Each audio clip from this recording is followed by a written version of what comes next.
Hoy celebramos el segundo domingo de Pascua. No disponemos de sonido óptimo en el día de hoy, entonces vamos a tratar de que sea lo más breve posible lo que queremos decir. Primero, que este segundo domingo también se conoce como Domingo de la Misericordia, porque se instituyó justamente en este segundo domingo la fiesta de la Divina Misericordia. Esta institución la hizo el Papa Juan Pablo II y algo tiene que ver con esto la santa polaca Faustina Kowalska, que invito a revisar la historia de vida de esta mujer y que tuvo que ver entonces ella con la institución de esta fiesta en el segundo domingo de Pascua. Queremos referirnos al evangelio del día de hoy, que está tomado del evangelio de San Juan, capítulo 20, versos 19 hasta el 30. Y vamos a tratar de sacar tres ideas centrales de este evangelio. La primera es que se trata de la primera aparición de Jesús luego de su resurrección. El domingo pasado justamente celebrábamos el domingo de Pascua, el domingo de resurrección del Señor. Este domingo entonces la liturgia nos pone la primera aparición del Señor, que tiene lugar justamente en domingo, y vamos a ver cómo se nos dice que el Señor aparece donde sus apóstoles se encontraban encerrados por miedo a los judíos. Bien, el Señor se presenta ante sus apóstoles y aquí va a tener lugar un aspecto central de la vida cristiana. Y es que el Señor Jesucristo, después de haber obrado la redención del género humano y aparecerse por vez primera a los suyos, les va a decir que con la misma autoridad que Él recibió del Padre, Él la entrega a sus apóstoles y les dice, luego de soplar sobre ellos, que reciban el Espíritu Santo y que a quienes ellos, los apóstoles, perdonen los pecados, les quedarán perdonados. Y a quienes les retengan ese perdón, pues les quedarán retenidos. Este mandato del Señor muchos lo pasan por alto y aquí está claro que está la clave del sacramento, de la penitencia, de la reconciliación o de la confesión. Y es que ya desde el Antiguo Testamento se entendía que el perdón de los pecados tenía lugar por la confesión ante el sacerdote. Así pues, en el Nuevo Testamento no está solo este pasaje expreso en el que el Señor manda a sus discípulos a perdonar los pecados, es decir, le da la autoridad para el perdón de pecados a sus discípulos y por tanto a los sucesores de los apóstoles, es decir, que el perdón de los pecados, esta autoridad de perdonar pecados, queda sobre la iglesia, que es la que dispensa este perdón que el Señor quiso confiar a su iglesia. Y es que en efecto vemos por lo menos dos pasajes en los evangelios en el que ya esto se venía describiendo, como por ejemplo cuando el Señor limpia de lepra a aquellos que se lo piden, y justamente el pecado es la lepra del alma. El Señor, al limpiar de lepra a estos hombres que así se lo pedían, les dice: vayan y preséntense a los sacerdotes para que quede constancia. Y de eso se trata el perdón de los pecados instituido por el Señor en su iglesia, dando tal autoridad a sus ministros. Como dice San Pablo, déjense reconciliar. Somos embajadores de la reconciliación. Como si Cristo mismo actuara por medio de nosotros, dice el apóstol Pablo.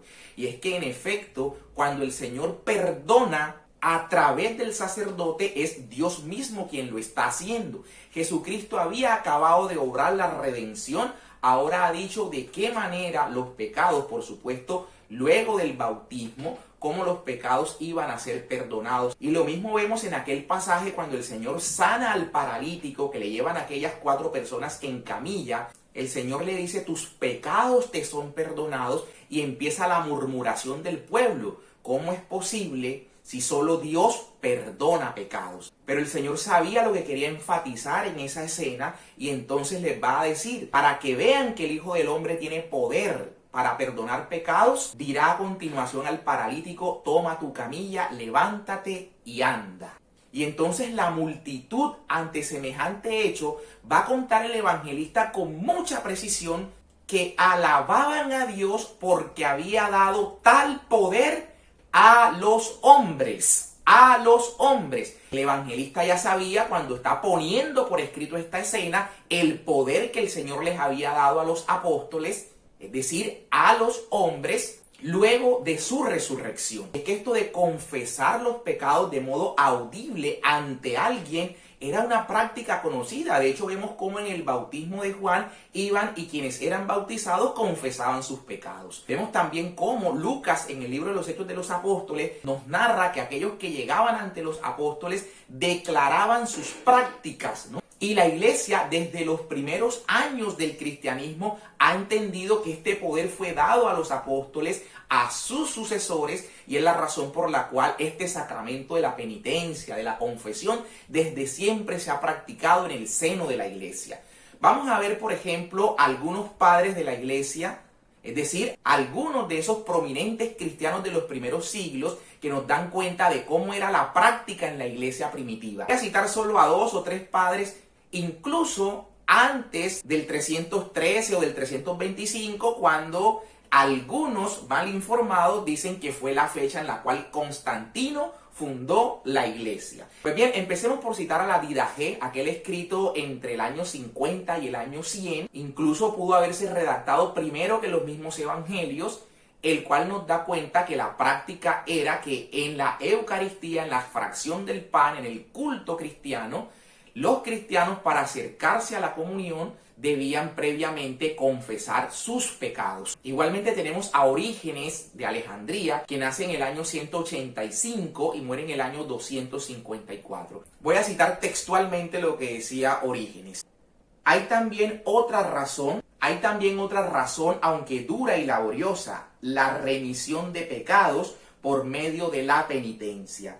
Cuando el pecador lava su almohada con lágrimas, cuando sus lágrimas son su sustento día y noche, cuando no se retiene de declarar su pecado al sacerdote del Señor, repito, al sacerdote del Señor, ni de buscar la medicina a la manera del que dice, ante el Señor me acusaré a mí mismo de mis iniquidades, y tú perdonarás la deslealtad de mi corazón.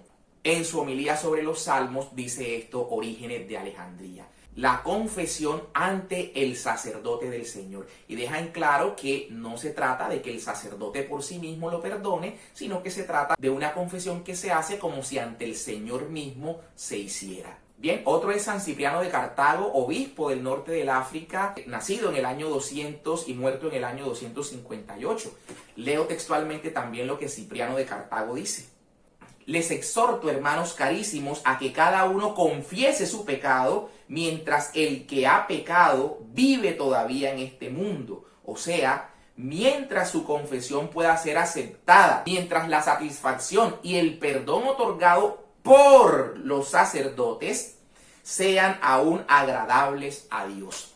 Más claro, imposible. El perdón de las primeras comunidades se hacía por intermedio de los sacerdotes. El mismo Dios daba su perdón, que es el único que perdona, Dios, a través de los sacerdotes que él mismo había instituido. Y hago cita finalmente de San Ambrosio de Milán, que si bien San Ambrosio sí es ya posterior al año 325, recordemos que San Ambrosio tuvo mucho que ver con la conversión de San Agustín, quien también habla profusamente de la confesión de los pecados. San Ambrosio va a decir lo siguiente: pareciera imposible que los pecados deban ser perdonados a través de la penitencia.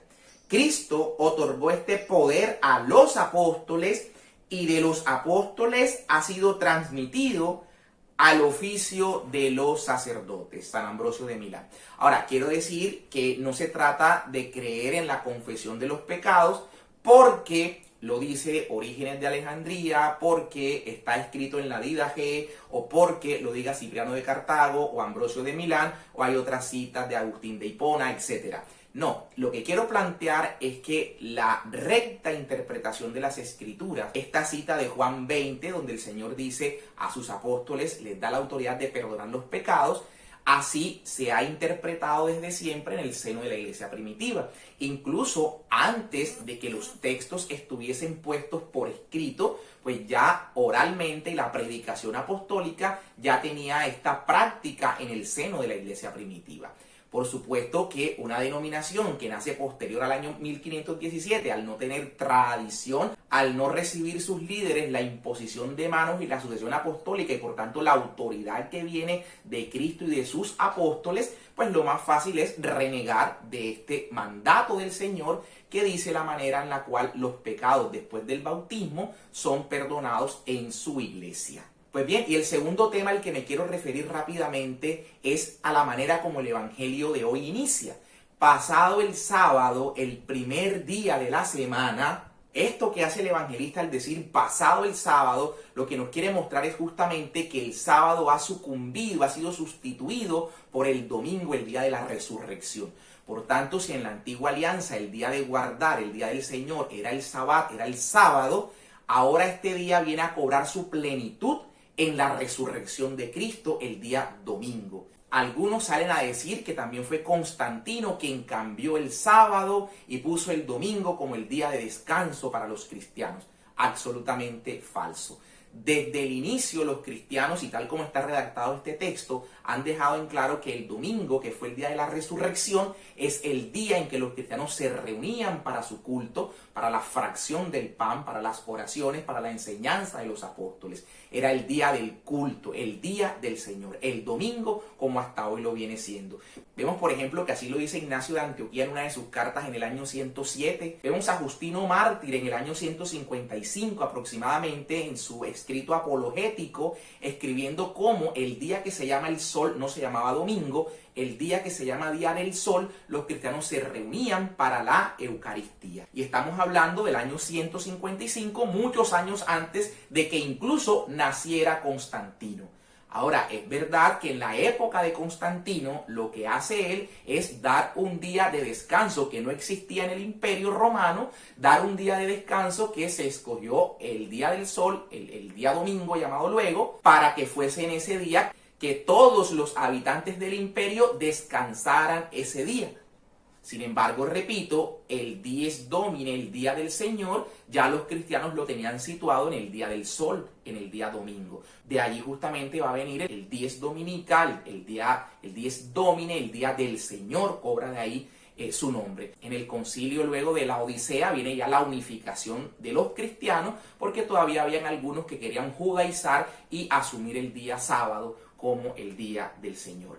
Pero dejamos en claro entonces que sobre la base de las Escrituras, los cristianos desde siempre han asumido el día de la resurrección como el día del Señor. Por supuesto, todos los días son días del Señor, ¿no? Pero se celebra y se destaca dentro de todos estos días el día domingo. Se trata de un día para tener en cuenta que el Señor es quien nos da todo y de quien proviene todo. Por tanto, descansamos porque el Señor es nuestro proveedor. Y eso nos enseña también el día domingo y celebramos que en ese día el Señor venció la muerte. Y que Cristo mismo es nuestro reposo, nuestro descanso, es la persona de Cristo y no el día. Cristo es Señor del Shabbat, es Señor del descanso, es Señor del reposo, es Señor del domingo.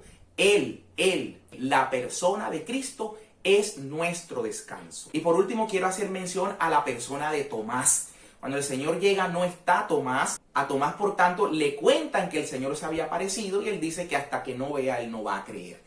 8 días después, es decir, otro domingo, el Señor vuelve a aparecerse. Esta vez sí está Tomás y el Señor le dice, mete tu dedo en mi mano. Y sobre esa escena me quiero quedar con esta frase de San Gregorio Magno, que dice que esto no fue un hecho casual, que el Señor justamente quiso que así sucediera y así quedó consignado para que Tomás, al tocar la mano, la herida del Señor, con ese toque de Tomás de la herida del Señor, nuestra incredulidad sanara. Y entonces no solo Tomás, incrédulo, se vuelve creyente, sino que nuestra incredulidad queda sanada con el toque de Tomás al Señor. Pero aquí es muy importante entender que cuando Tomás, como quien dice, cae de rodillas porque cree y exclama, Señor mío y Dios mío, es un Tomás reconociendo la humanidad de Cristo que ha vencido la muerte y reconociendo también la divinidad del Señor. Señor mío y Dios mío. Muy importante esto para todos estos grupos y denominaciones que también han surgido recientemente, volviendo al arrianismo que ya la iglesia condenó en el año 325 en el concilio de Nicea, cuando se levantó Arrio negando la divinidad de nuestro Señor Jesucristo, la humanidad, Señor mío, y la divinidad, Dios mío, de Jesucristo, que reconoce Tomás. Nos dan la certeza a nosotros también de que Cristo es verdadero hombre y verdadero Dios. Que entonces nos queden estas palabras del Señor Jesucristo como se las dijo a Tomás: bienaventurados, Tomás, los que creen sin necesidad de ver. Ojalá que podamos ser creyentes. Esto no es una invitación a vivir de modo irracional la fe, sino a entender que cuando Dios habita en el corazón del hombre, nos da la luz de la fe para que toda situación oscura la podamos ver con toda la claridad del caso. Y que a ejemplo de María podamos también decirle al Señor: fiat voluntas tua, hágase, Señor, tu voluntad. Señor, no entiendo, pero creo en ti. Que tengan todos un muy feliz domingo.